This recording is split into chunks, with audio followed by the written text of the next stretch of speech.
Assalamualaikum warahmatullahi wabarakatuh. Jamaah Masjidul Huda rahimahumullah. Setelah 2 minggu kemarin kita membahas ilmu kalam. Jadi kalau ilmu kalam itu mengarahkan pikiran, pikiran kita tentang hal-hal yang gaib. Nah, maka di situ lahir ilmu kalam. Jadi supaya tidak salah memahami siapa itu Allah, siapa itu malaikat, siapa itu Rasul, bagaimana alam kubur, bagaimana surga dan neraka. Nah, maka itu lahirlah ilmu kalam untuk mengarahkan pikiran kita, gitu ya. Nah, kalau jiwa kita, hati kita itu diarahkan oleh ilmu tasawuf. Jadi supaya hati kita bersih, gitu ya, tidak dendam, tidak iri, tidak hasud, bisa ikhlas, bisa ridho. Nah, itu diarahkan oleh ilmu tasawuf. Nah, kalau gerak lahir badan kita, ya, jadi perbuatan kita yang kelihatan, kaki kita, tangan kita, gerak badan kita kemana dan melakukan apa, nah, itu dipandu oleh ilmu fikih. Nah, ini minggu ketiga dan keempat, nah, kita belajar fikih untuk memandu gerak lahir kita. Baik, kita lanjutkan. Kemarin kita sudah membahas tentang perdamaian, ya. Jadi perdamaian itu adalah kesepakatan di antara manusia, ya, semoga banyak dijelaskan. Baik, sekarang itu adalah ke bab al-hiwalah atau al-hawalah. Ada yang membaca hiwalah, ada yang hawalah. Ya, tapi biasanya banyak yang membaca al-hiwalah. Al-hiwalah itu adalah memindahkan hutang, ya, memindahkan hutang. Bismillahirrahmanirrahim. Faslun, ini satu pasal. Wasyara'itul hiwalati, syarat memindahkan hutang atau hiwalah, arba'atun, itu ada 4. Pertama, ridhol muhil. Yang pertama adalah keridoan orang yang berhutang. Jadi ada akad dari orang yang berhutang. Wa qabulul muhtal, dan penerimaan orang yang menghutangi. Jadi yang menghutangi juga sepakat, ya, gitu ya. Nanti kita jelaskan. Kemudian wa qaunul haqqi mustaqirran fi dhimmati.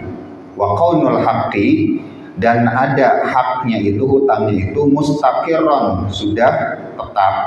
Jadi hutangnya memang sudah pasti, gitu ya. Fi dhimmati, di dalam tanggungan. Di dalam tanggungan. Kemudian yang selanjutnya, wattifaqu ma fi dhimmatil muhil wal muhal alai, adanya persamaan antara apa yang ditanggung oleh yang berhutang, wal muhal alai, dan orang yang menanggung hutangnya, fil jinsi, di dalam jenisnya, wan naui, dan macam-macamnya, wal hululi, dan waktunya, wat ta'jili, atau penangguhannya, wa tabra'u biha, dan terbebas dengan adanya hiwalah, zimmatul muhil, tanggung jawab orang yang berhutang. Jemaah sekalian, nah, salah satu yang diatur dalam fikih muamalat itu adalah perpindahan hutang. Tapi ini ada beberapa hal, ya, yang perlu ini. Jadi perpindahan hutang itu mungkin begini, ya, kita contohkan konkret. Misalnya saya hutang ke siapa? Ya, sebelah sana sama sebelah sini. Yang di depan Bu Apri misalnya. Saya hutang ke siapa di sini? Pak Dokter, ya. Saya punya hutang ke Pak Dokter. Nah, terus tapi Pak Pri nih punya hutang ke saya. punya hutang atau saya punya simpanan di pabrik ini, punya simpanan uang, nitip atau apalah gitu ya, dititip. Saya punya hutang ke Pak Dokter. Nah kemudian saya kan harus bayar ke sana, tapi harta saya ada di Pak Pri.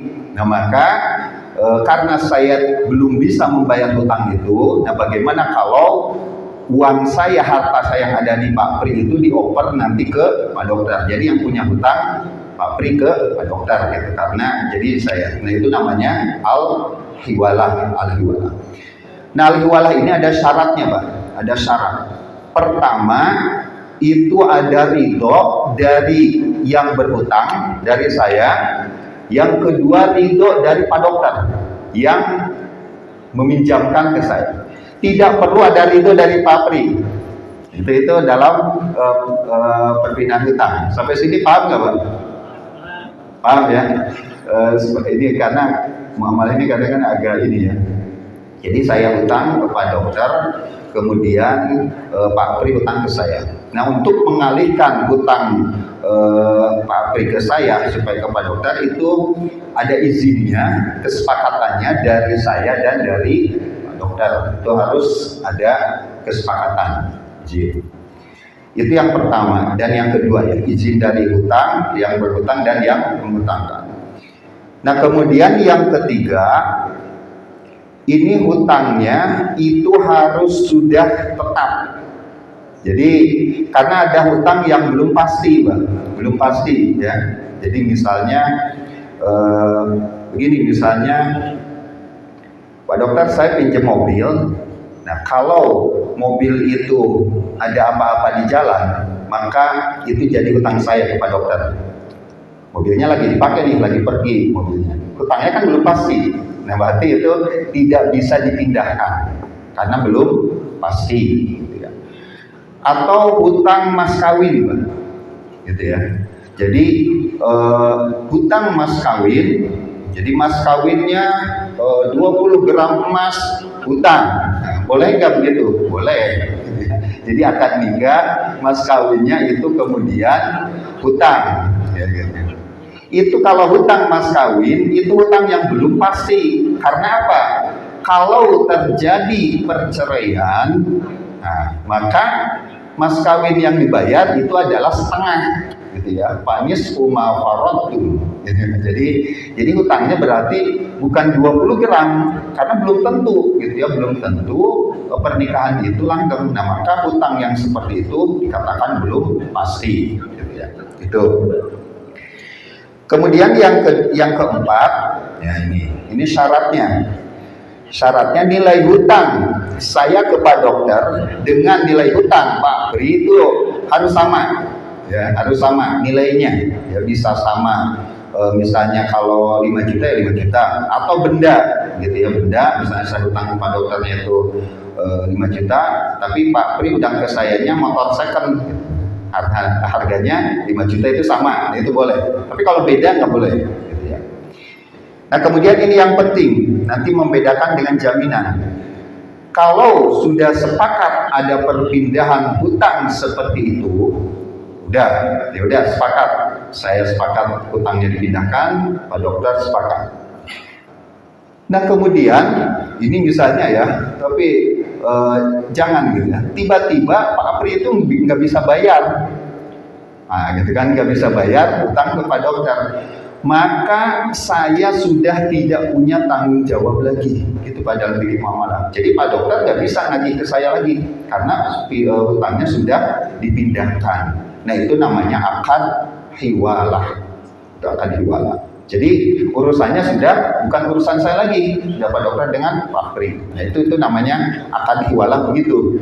Jadi nggak bisa, nanti balik lagi, loh ini nggak bisa bayar itu orang itu, Bapak tetap hutang enggak? Gitu kan? Kalau hiwalah itu maka hutangnya sudah dipindahkan, karena itu tadi maka harus ada keridoan dari yang berhutang dengan yang menghutangkan. Nah itu hiwalah dalam fikih muamalah seperti itu, Pak. Gitu ya. Jadi kalau mau mengoper hutang, nah itu harus hati-hati, gitu ya.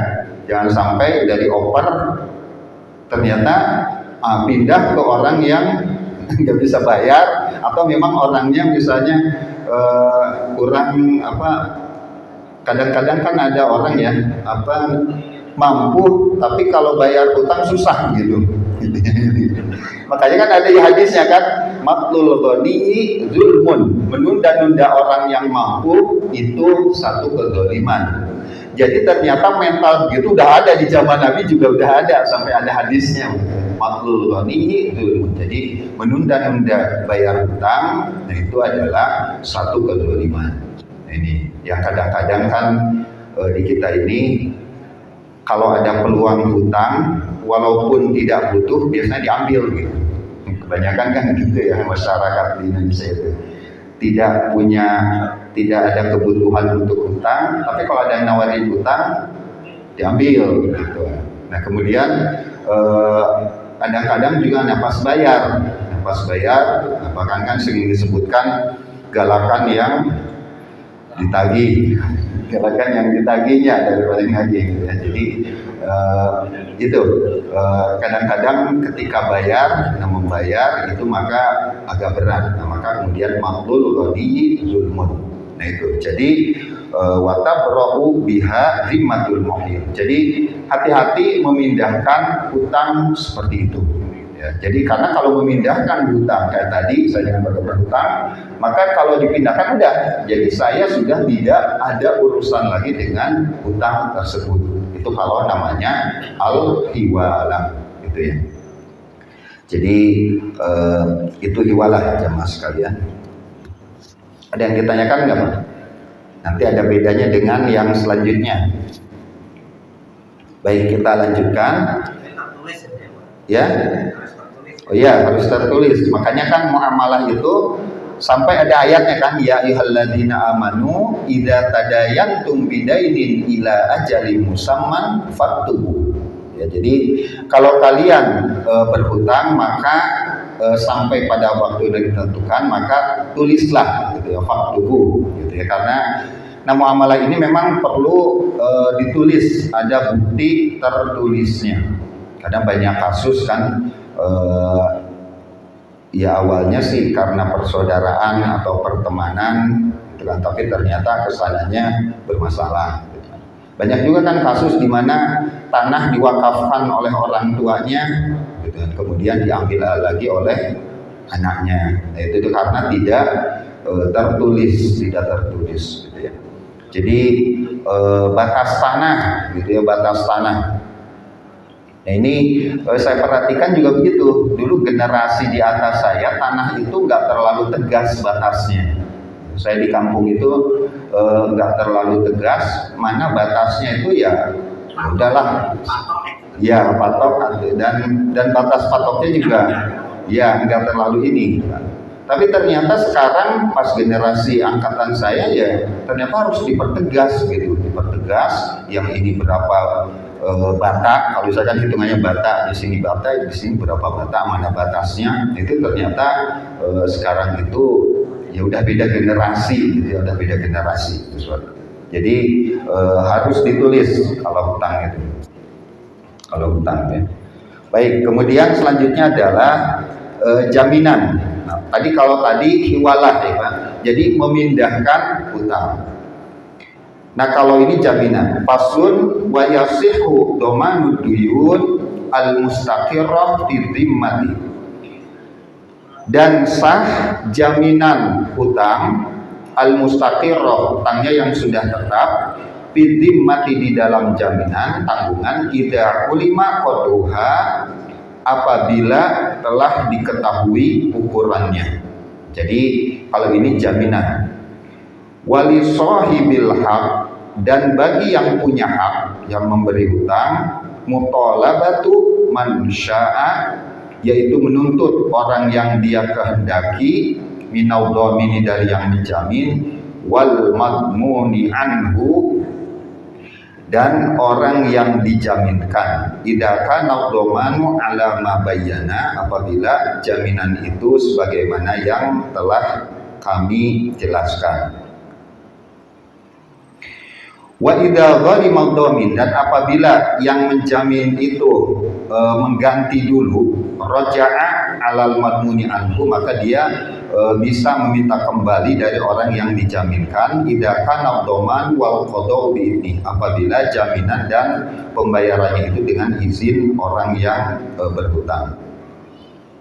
Wala yasihu, dan tidak sah dhamanul majhul, menjamin hutang yang masih samar, wala malam yajib illa darkal mabi, dan sesuatu yang tidak wajib kecuali di dalam harta dagangan. Nah ini yang kalau yang kedua ini jaminan. Jadi jaminan beda ya, jaminan. Saya pinjam uang ke Bapak A, gitu kan. Jaminannya siapa yang menjamin? Kakak saya, misalnya kakak saya menjamin, saya mau pinjam uang ke Bapak A, kemudian jaminannya kakak saya.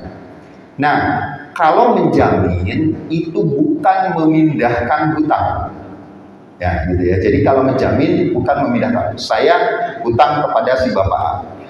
Nah kemudian si Bapak A itu, ini dalam fikih muamalah, maka berhak menagih hutangnya kepada dua orang, kepada saya dan kepada saudara saya.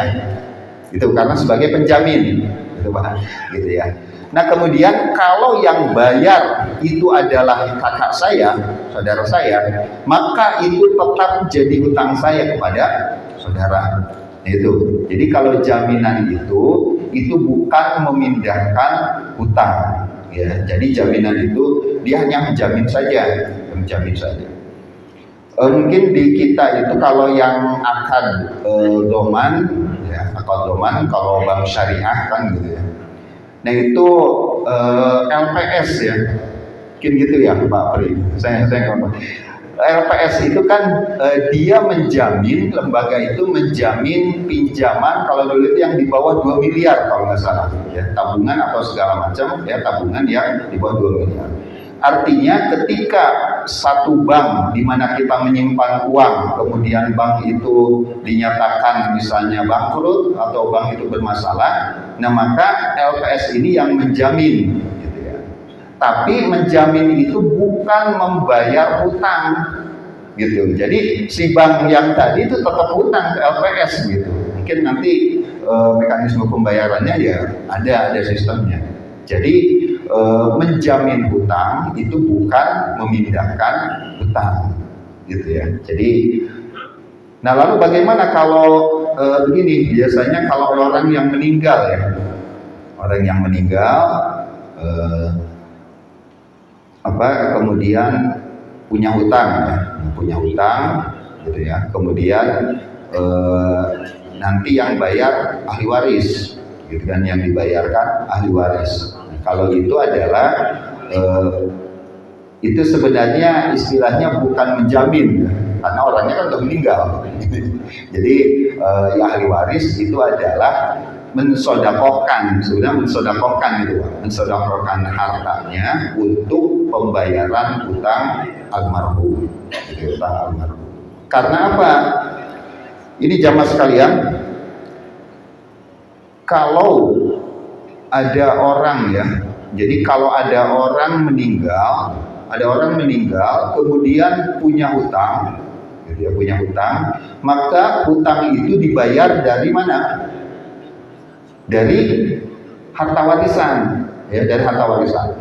Kalau harta warisannya tidak cukup, ya, warisannya ya utang.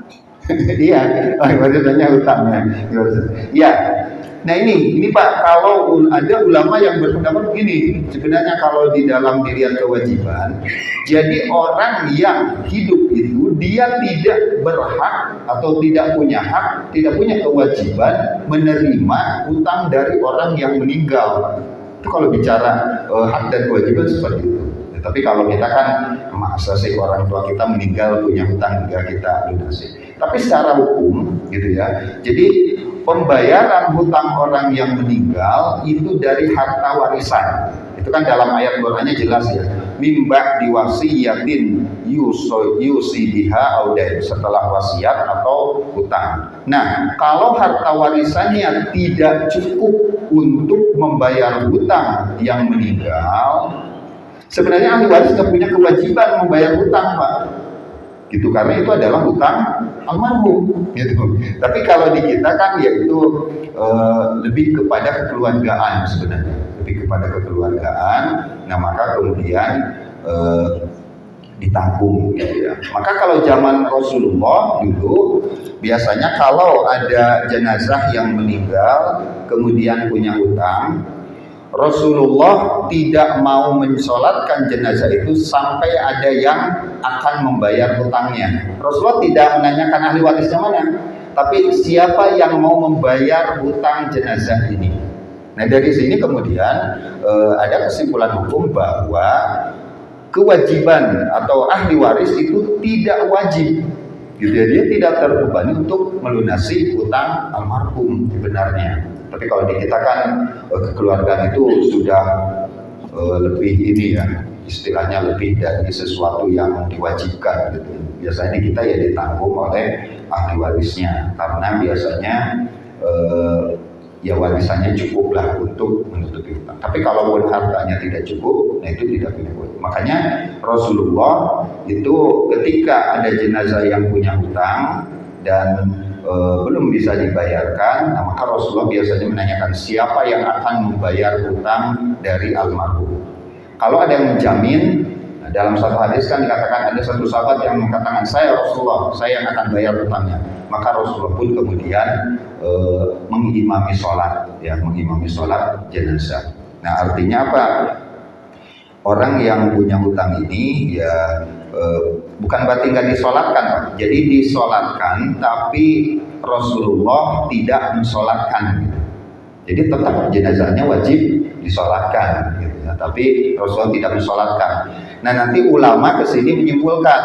Jadi kalau ada jenazah yang masih punya hutang dan belum ada yang menjamin siapa yang akan membayar hutangnya, maka tokoh agama gitu ya, di situ para kiainya itu tidak perlu mensolatkan gitu, berdasarkan hadis tadi gitu ya, seperti itu ya. Jadi nah ini jadi bedanya memindahkan hutang dengan menjamin. Jadi kalau memindahkan, maka yang berhutang itu sudah tidak punya kewajiban lagi. Tapi kalau menjamin, hutang tidak ada perpindahan ya. Jadi kalau itu hanya jaminan saja. Itu kalau jaminan harta namanya doman ya, doman. Kalau perpindahan hutang adalah hiwalah. Nah, kemudian satu lagi ada jaminan badan. Nah, jaminan badan namanya kafalah. Wal kafalatu, dan kafalah bil badani dengan badan, jaizatun, itu boleh. Idza kana alal maghfuli bihi, apabila yang ditanggungnya itu adalah hakun li adamiyin, hak bagi Adam, hak adami. Jadi hak adami itu adalah hak sesama manusia. Jadi dalam hukum pidana Islam, seseorang boleh menjadi jaminan orang lain dalam masalah yang ada kaitannya dengan hak manusia, ya, dengan hak manusia. Hak manusia itu apa? Hak manusia itu di situ ada peran manusia, Jadi kalau dia memaafkan maka akan terbebas atau hukumannya dikurangi. Kalau tidak memaafkan akan dihukum sesuai dengan ketentuan yang berlaku. Misalnya, mungkin jamaah sekalian pernah dengar ya cerita yang akan dihukum mati, tapi dia minta ketemu dengan saudaranya, gitu ya. Itu kan ada kisah gitu ya. Jadi ada seseorang, saya lupa lagi, tapi sepertinya bukan kisah zaman Rasulullah gitu ya. Jadi ada seorang, ini orangnya orang soleh, dia itu kemudian akan dihukum mati. Di kisos gitu ya, karena satu kejadian. Nah kemudian, tapi dia ini ingin minta izin dulu dari keluarganya. ya. Jadi dia harus pulang dulu minta izin. Artinya dia supaya keluarganya tidak menunggu-nunggu karena dia akan dihukum mati. Nah, kemudian maka kata hakim harus ada yang menjamin, Nah, maka kemudian salah seorang sahabat, kalau nggak salah pada masa Umar bin Khattab gitu, salah seorang sahabat ada yang mengajukan diri untuk sebagai penjamin orang tersebut. Maka orang tersebut kemudian pulang menemui keluarganya, kemudian berpamitan bahwa saya akan dihukum mati dan sebagainya dan sebagainya. Nah, dikasih waktu 2 hari kalau misalnya 2 atau 3 hari. Nah, kemudian di perjalanan, nah itu ada satu musibah yang menyebabkan orang itu harus menolong seseorang. Maka kemudian dia agak telat datang ke tempat eksekusi. Nah, itu namanya jaminan, Pak, jaminan. Jadi orang tadi yang menjaminkan dirinya, kalau sampai orang yang dihukum tadi yang pulang ke rumah itu tidak datang, maka yang dikisos yang menjaminkan. Nah itu, gitu ya. Karena apa? Karena kisos itu kan hak adami. Hak adami itu kalau hukuman dibunuh lagi, kalau ahli warisnya memaafkan, maka turun tidak dibunuh, menjadi bayar diat. Bayar diatnya itu 100 ekor unta. Ya. Nah di Arab Saudi kan pernah kejadian yang tenaga kerja Indonesia yang melakukan pembunuhan kemudian dimaafkan oleh keluarganya, maka turun. Nah, dalam kejadian seperti ini maka boleh ada yang menjamin. Jadi boleh ada yang menjamin, ya, karena itu adalah berkaitan dengan hak sesama manusia. Jadi hak adami. Nah, itu namanya adalah kafalah. Di beberapa negara Arab, jamaah sekalian, biasanya kalau kita ingin menetap di sana, nah itu biasanya harus ada penjamin, namanya kafil. Ya. Jadi di beberapa negara Arab dulu itu kalau misalnya ada yang mau kuliah, mau kerja, maka di sana harus punya penjamin, yaitu penjamin itu adalah ya kafil itu, kafil. Nah, kalau sampai orang tersebut misalnya bikin masalah, maka kafil inilah yang akan kena, gitu ya, yang akan kena seperti itu. Jadi ada penjamin, ada kafil. Kalau sekarang kafil itu bisa ini travel ya, travel. Jadi travel itu jadi kafil, jadi penjamin. Jadi kalau ada misalnya seorang jamaah dia berangkat umroh, gitu kan, kemudian nggak pulang lagi, dia di Arab di sana tinggal aja langsung kerja, gitu kan. Umroh itu kan sekitar 3 bulan ya visanya itu. Nah, setelah dia tinggal aja di sana, Nah maka itu kalau ketahuan, maka yang jadi jaminannya adalah travelnya, gitu. Nanti dia akan di blacklist. Nah itu namanya adalah kafalah. Jadi ada penjamin seperti itu. Jadi jaminan, tapi yang sifatnya adalah hak adami. Tapi kalau yang bukan hak adami, nah maka di situ tidak ada jaminan. Jadi tidak ada jaminan kalau itu adalah hak Allah. Ya. Misalnya, yang hak Allah itu misalnya begini Pak, kasus pencurian misalnya. Kasus pencurian, ini dalam hukum pidana Islam ya, hukumannya itu kan potong tangan. Kalau ketentuannya berlaku dan syaratnya terpenuhi, yang dicurinya sekian minimal, kemudian dan sebagainya ada syarat-syarat. Nah, dalam kasus pencurian itu bukan tidak ada hak manusianya, Pak. Jadi dalam Islam itu ada yang disebut hudud. Nah, kalau hudud ini tidak ada hak manusia, maka pencurian itu baik yang dicurinya ikhlas maupun tidak, itu hukuman tetap jalan gitu. Jadi kalau misalnya ada orang mencuri uang 1 juta, lalu yang dicurinya ikhlas, udahlah saya ikhlaskan uang 1 juta ini. itu hukuman mencuri itu tetap berlaku. Itu karena masuk ke dalam hudud, ya. Sama dengan zina, Pak. Zina itu, ya, baik sama-sama ikhlas maupun tidak, itu tetap dihukum. Dalam hukum pidana Islam begitu. Jadi kalau misalnya ada orang melakukan perzinahan, ya tapi kan mereka suka sama suka, dalam pidana Islam itu tetap dihukum, gitu ya. Itu namanya hukuman pidana, itu adalah hak Allah. Jadi hak Allah itu, dan itu tidak bisa dinego, tidak bisa dinego.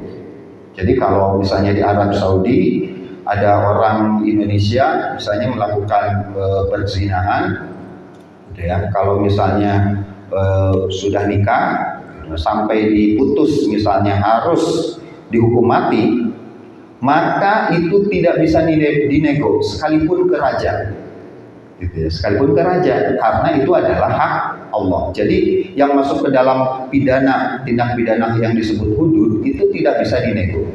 Tapi kalau kisos misalnya, ya kasusnya ada beberapa kan yang membunuh, ya mungkin karena ada masalah, lalu orang kita yang kerja di sana itu melakukan pembunuhan. Nah, kalau pembunuhan itu masuknya ke dalam kisos. Kalau kisos bisa dinego, Pak. Jadi dia membunuh, kan harusnya dibunuh lagi. Bisa dinego. Negonya ke siapa? Ke ahli waris. Ya, jadi kalau pembunuhan itu nego ke ahli waris. Udahlah, nggak usah dibunuh, tapi bayar diat, bayar 100 ekor unta kali sekian, udah bayar sekian miliar, udah dia bebas.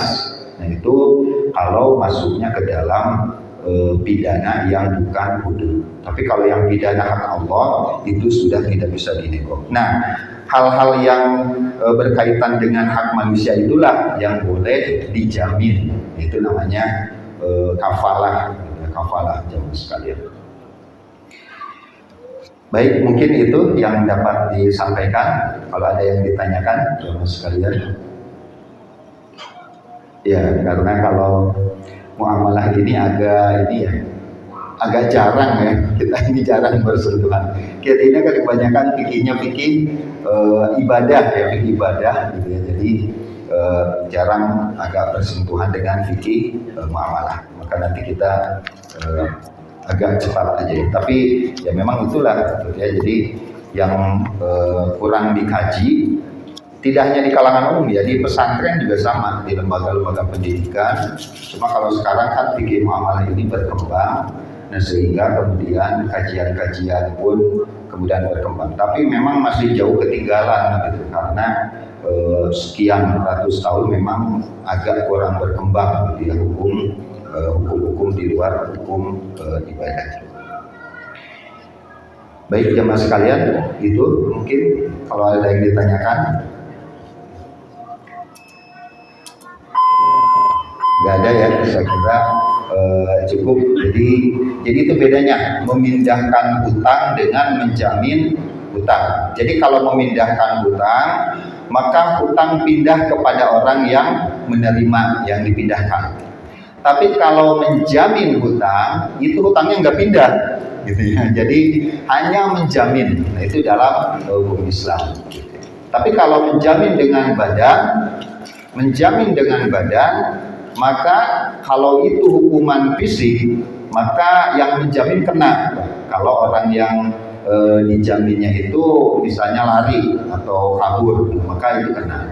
Nah, tapi kalau yang tadi yang menjamin hutang, nah maka dia tetap, kalaupun orang yang berhutangnya itu pergi, maka yang menjamin itu dia harus membayar, tapi hutangnya tetap ada pada orang yang berhutang di awal. Nah itu bedanya memindahkan hutang dengan jaminan.